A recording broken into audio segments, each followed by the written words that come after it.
Do you know why innocent people sometimes plead guilty to crimes that they didn't commit? Because they're forced into a corner and they don't feel like they have any choice.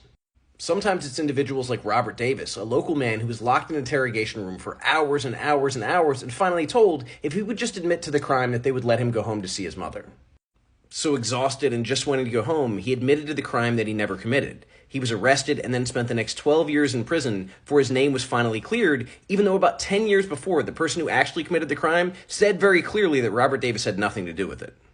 One of the other reasons is an inability to pay bail, because if you can't pay your bail, you can't go to work, you can't pay your rent, you end up losing your job, you end up losing your apartment, you lose all your stuff, you lose your car, you end up with nothing, and they say, oh, well, if you'll only plead guilty, we'll give you time served. So you can wait and go to trial and be vindicated, but you will have lost every single thing that you own, or you can plead guilty and go back and try to rebuild your life.